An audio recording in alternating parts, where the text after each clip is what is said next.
One of the biggest challenges in businesses is when the owner is too involved. Someone who wants time and financial freedom to get themselves out of the business because it's worth more the less you do. Tina Sue Moser carved her own path, building multiple businesses while staying deeply committed to her family life. A go-to advisor for business owners who want clarity, confidence, and a clean path to freedom. I'm successful by all the right measurements, but I was missing out on the main reason of why I started a business in the first place. Something just doesn't feel aligned. So I put my business up for sale. About exit strategy. When do you think it's time? Day one, you need to know how a business is valued so that when that happens, you do get the best value and you're not spinning your wheels. How do you value the company? The answer goes back to that. I hate seeing when people put up their business for sale and not get top dollar. There might have been things to have you be successful as well as keep the business. Tina Sue, it's so great to have you. I literally am so excited for this conversation. I am so excited to be here as well. I'm not sure how we're going to unpack everything in a short period of time. Like I could talk all day about this. Well, and this is one of those shows that, it's like, really, does it have to be? It should be like, this should be one of those like 2-hour shows where we really can, even longer. One of these days, Exactly. But let's just talk here, Tina Sue. There has been a lot. There's been a lot of relaunches, the things that have kind of caught you off guard. You had to transition, yet it helped you transform into the person you are today. Absolutely. Can we go back to the most significant? And then where I want to go is you are helping companies exit. And how many people out there right now are not considering the exit? Mm-hmm.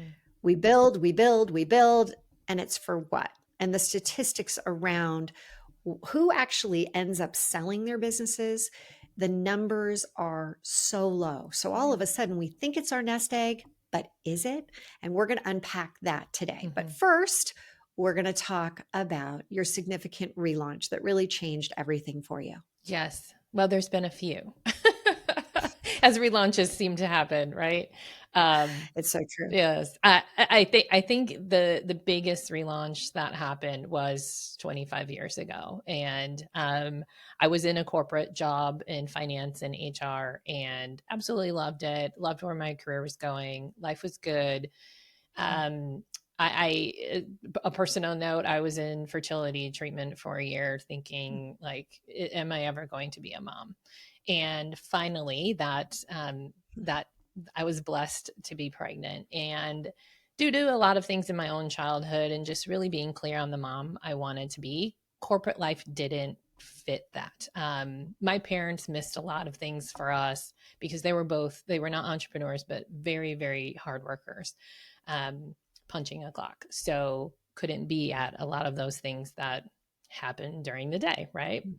So I knew that I wanted to be a different kind of mom when I finally got pregnant. And this is back in 1999. So remote working, working from home, none of those things were even. Did not exist, everyone. Did not exist. No. In fact, to prove our stripes, we had to be there even longer, even earlier, stay even later. Yes. And my commute was 45 minutes. So I asked if hey, I'm pregnant, like, could I do something different? And it just wasn't an option. So I was also getting a degree at night in addition to working full time.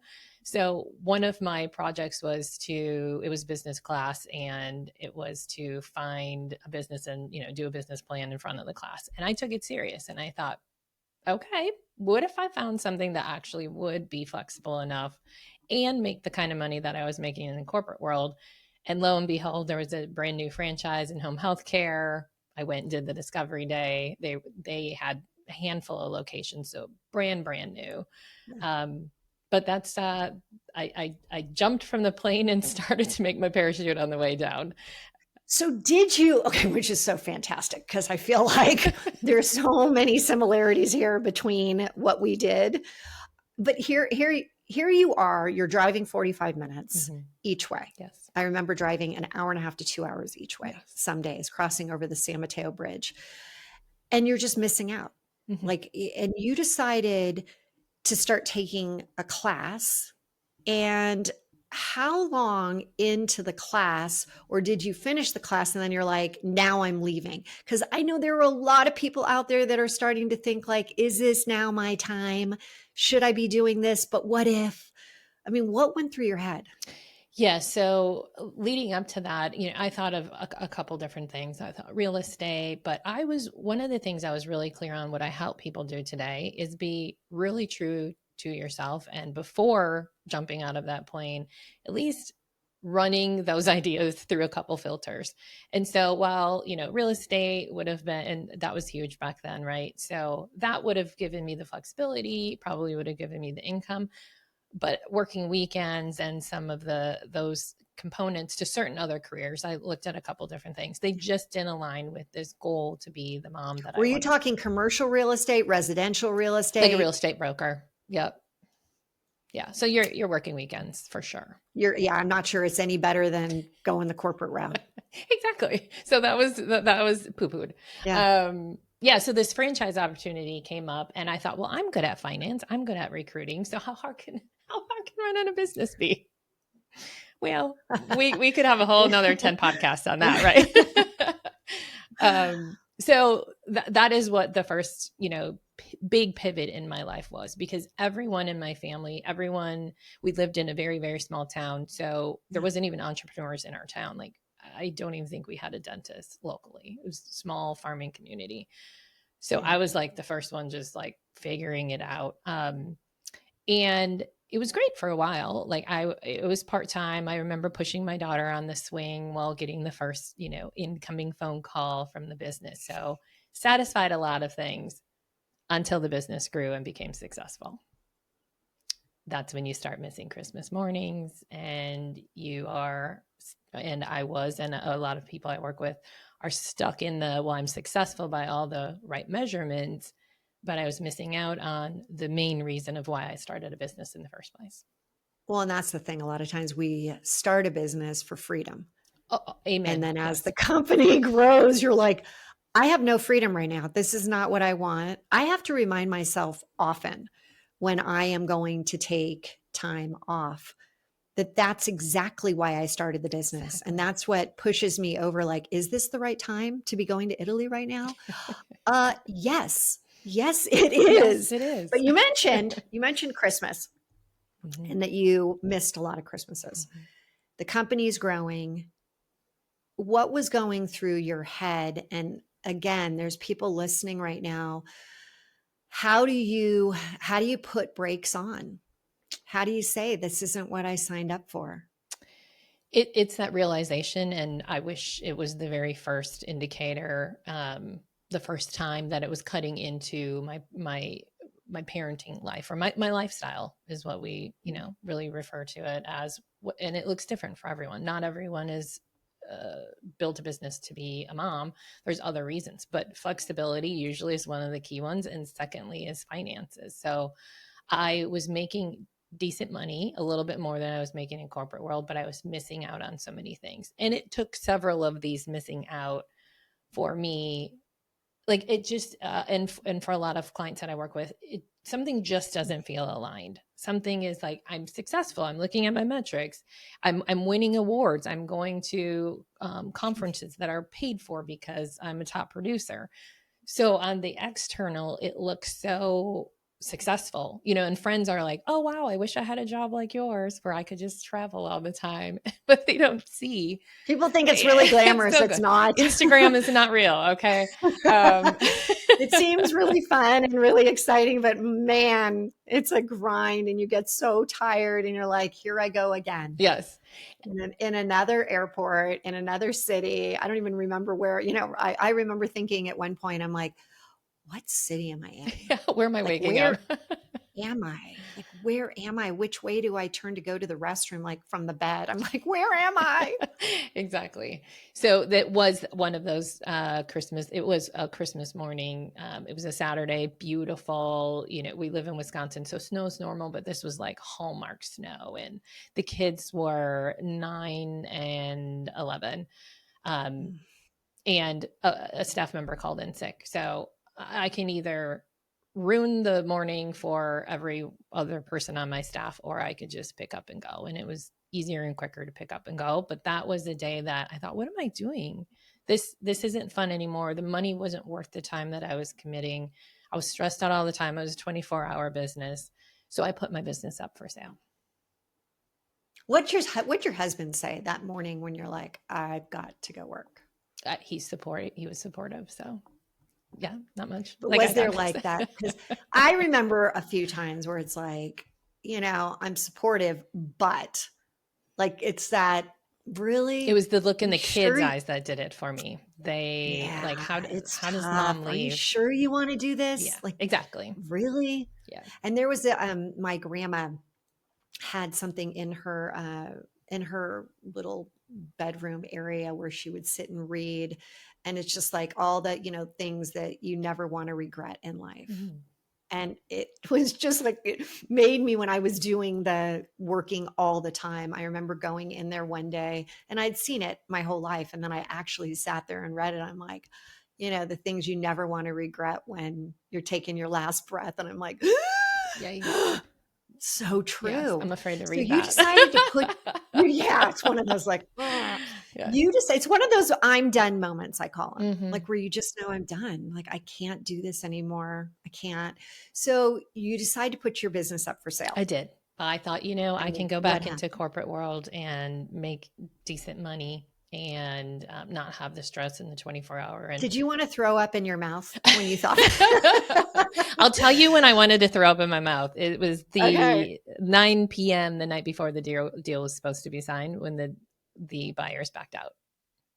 Because I was already mental. 9 9 p.m. p.m. They decided to buy the building they were in, ironically, because it's by the Packers Yeah. Stadium. I'm in Green Bay, but that building Yeah. never did get bought. So,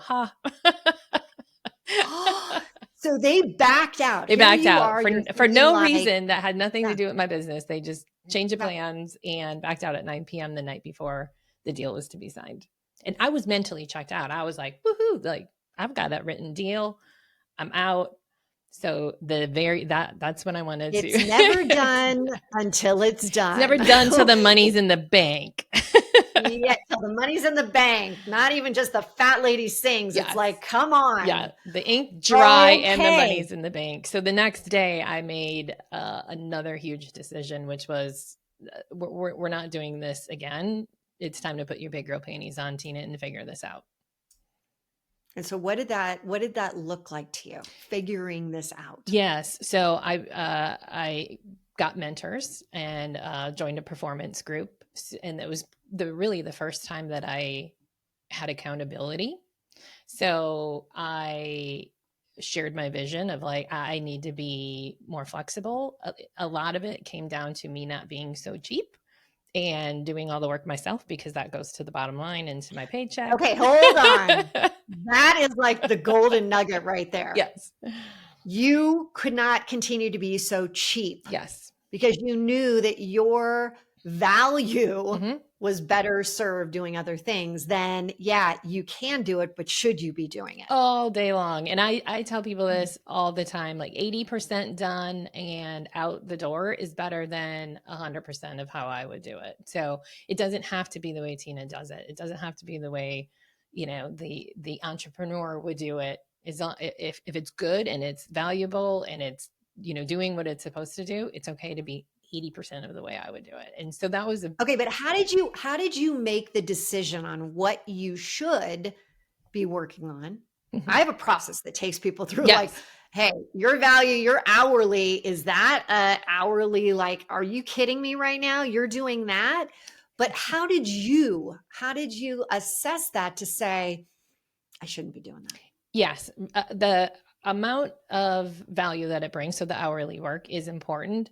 For me, it was the things I knew I wasn't good at, and I believe in hiring people smarter than you. So it was really like, what are you putting on the back burner all the day, all the time, Tina, and what do you really suck at doing? And that's what I hired next. And on the cheap note, I paid more and got the next elevated level of staff for the growth that was coming in. Whereas I still love the fact that I did this and I encourage it when it's possible of bringing up people through the ranks. So I put I brought people that used to be in the homes with our clients into the office, trained them on, like, I remember training someone on how to use a fax machine. They just never had any office experience. And that person is super successful today. But at that pivotal point in my life, I didn't have the time or the space to do that anymore. So I hired those people with the expertise I needed so that I could go focus on other things and go to the gym in the afternoon because that was important to me. Okay, so Tina Sue, I know, which I'm glad that you're hitting the gym at that point, Yes. but I know there are people listening.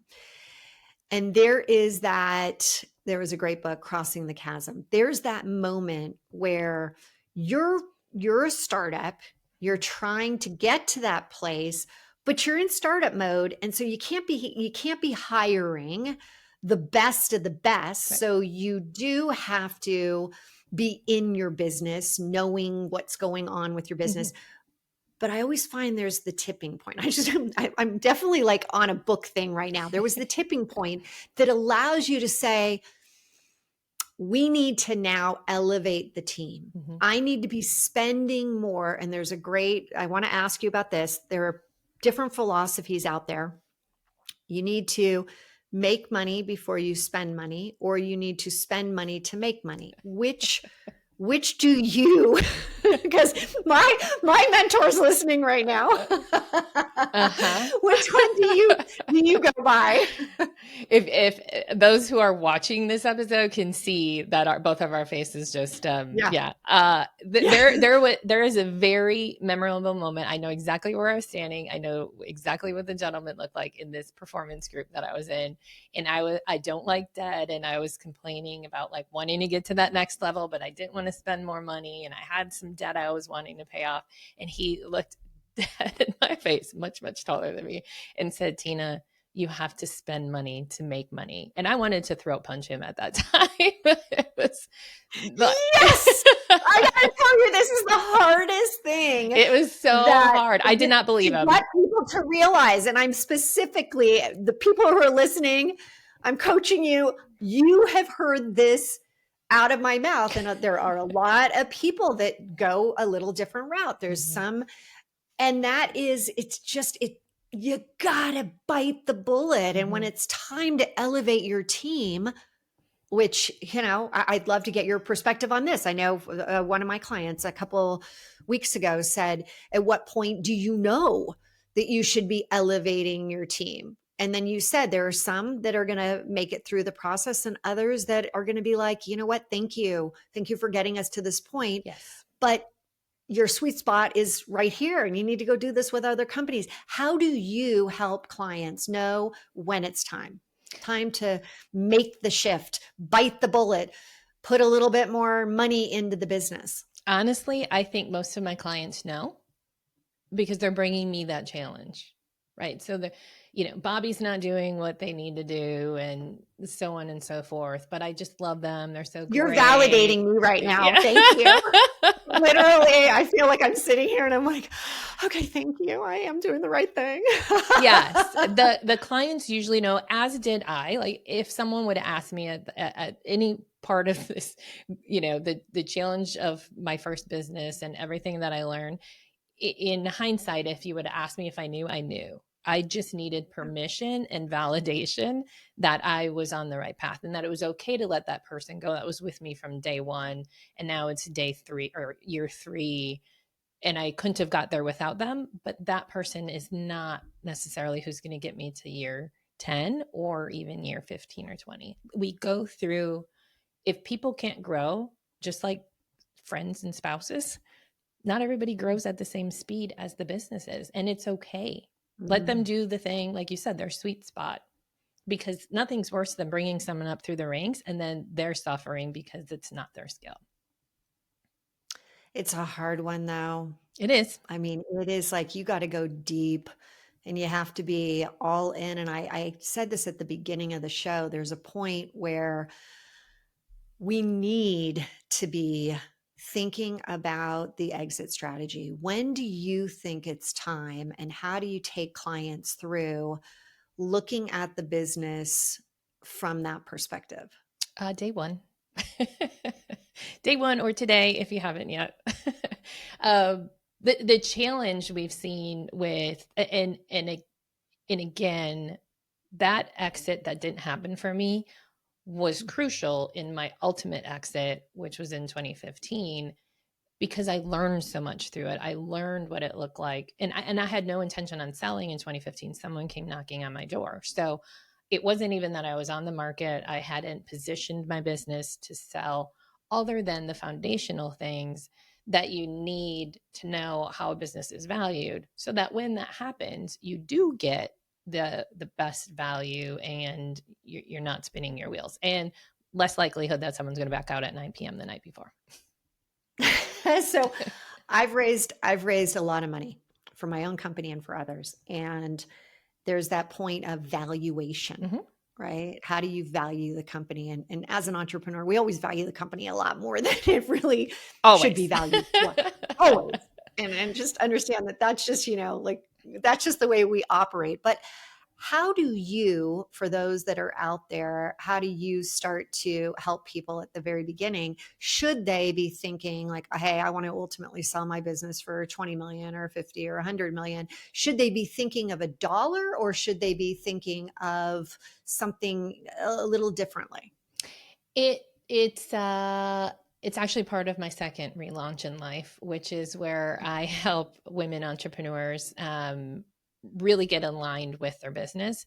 And so the answer comes into, it's This all, is women choosing growth. this is Women Choosing Growth and Business Wealth Advisory.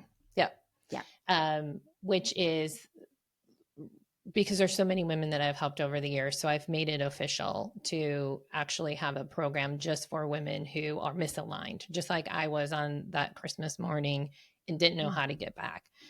But the answer to the exit really goes back to that alignment. So is money most important? Is timing most important? I'd imagine we'd want to get the most money out of the business. So that is why we start on day one. You build a business differently if you have that exit in mind, than if it's just a lifestyle business and you're being cheap like I was, or whatever. So understanding how a business is valued, even if that's 20, 30 years, even if that's going to be a second generation, understanding that the foundation of how you build a business just sets it up for so much more success. It gives you more freedom because you're really looking at things in a manner of value. You know that one of the biggest challenges and what discounts businesses is when the owner is too involved. So it aligns very well with someone who wants time and financial freedom to get themselves out of the business, because it's actually worth more the less you do.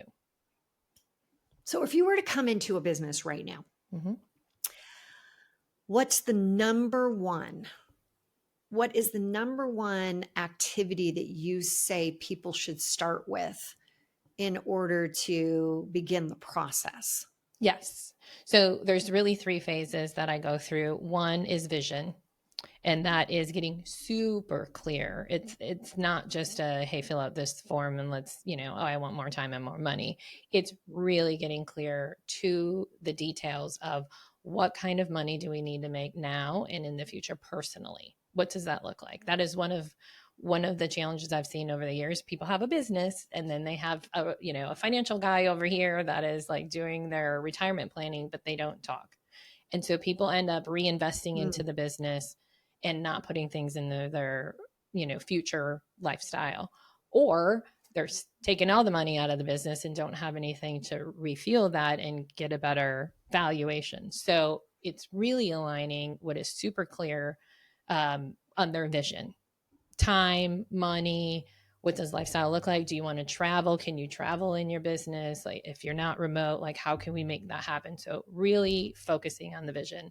Then once that's clear, then we work on the strategy. And most business owners that I work with don't have to redo anything. They don't have to start over. They don't have to fire everybody. It's usually just a Yeah. couple different tweaks to get the business strategy in line with that vision.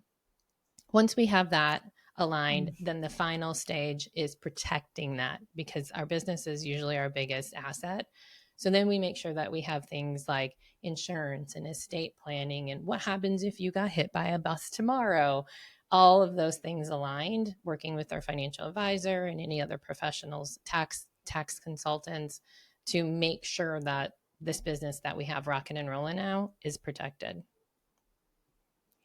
Those three. I mean, right here, if you go back, rewind, listen to this, because I think that people have one idea of clarity of what do we really think we want to do, and you pushing on the questions and really getting to the point. I call it lifestyle of success. Like, what is it about Mm-hmm. it?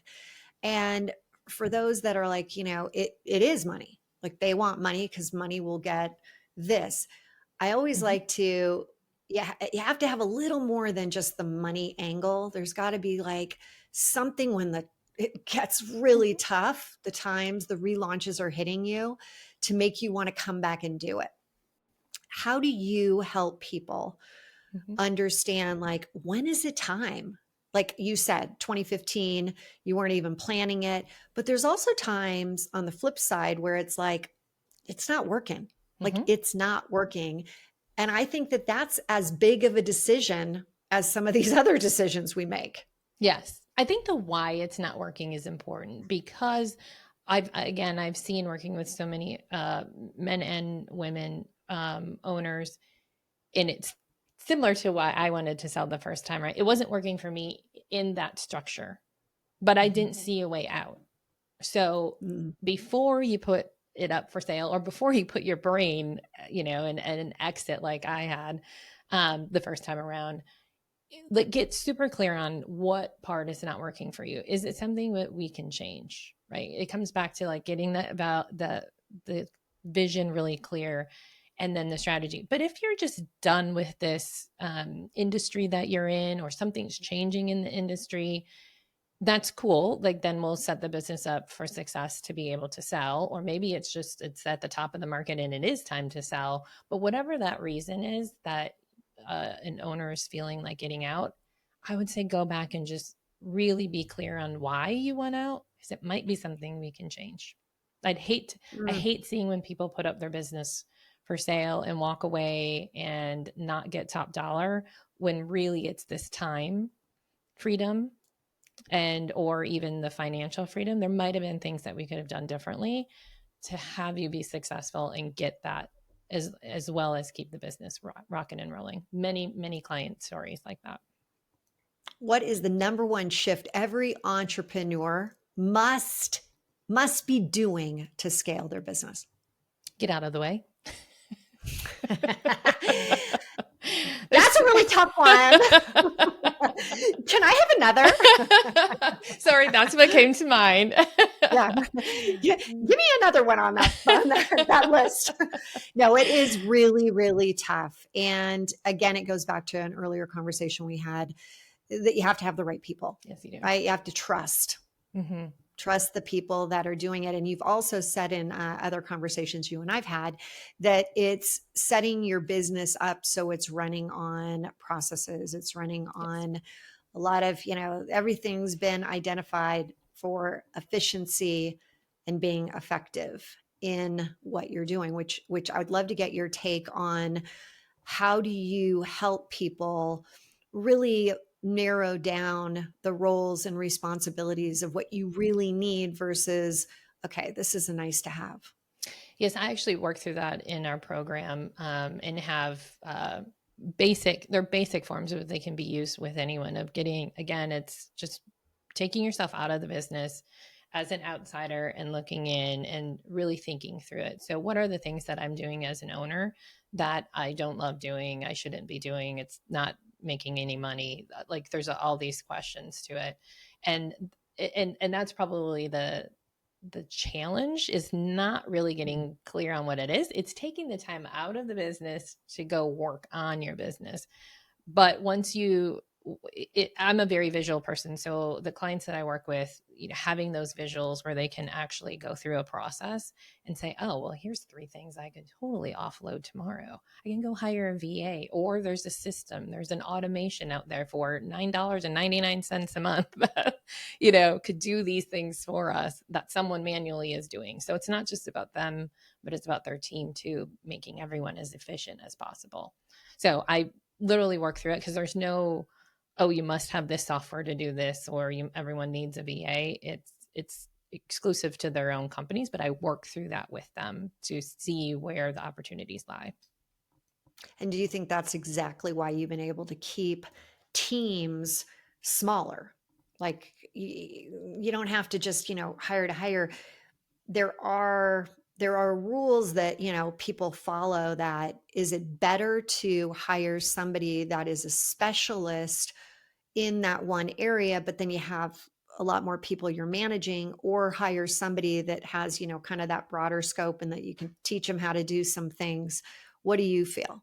I like to hire people that love what they're doing and excel at what they're doing. So I would, if in my business, and for most that I coach, it is hire to the expert and have a couple extra people. Now, if we're talking a 300, employee, I had just under Yeah. 200 employees in my first business, and it's a challenge. You have to be really great at leadership, but yes, I say hire people who are doing the things that they love. There might be a few tasks that are in addition, but you don't want to stretch someone so thin or have them learn new things when you could go hire someone for the same price that would love to do those things for you. Even, here's the thing, even the things that we hate and we think, oh my gosh, there can't be anyone out there that absolutely loves doing these things. I promise you, there is There someone is. who would love to be paid to do those things.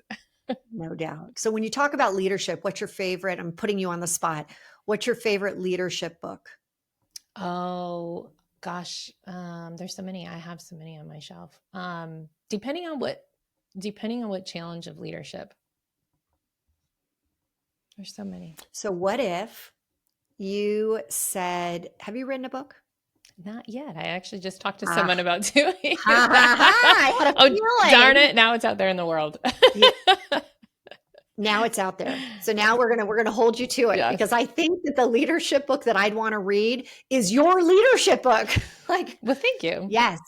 Yeah, I You think know, it's time. So what last comment? You've already hooked everybody that's been listening on, like, oh my gosh, there's definitely things that I haven't been thinking about. What would you advise people that are listening right now, our audience, on the next step to just open yourself up to possibility? I think it starts with being true to yourself and really aligning, again, your vision. What does life look like for you? And then check how your business is helping you with that. Because if it's pulling away from your vision, then there might be some tweaking and some strategy changes.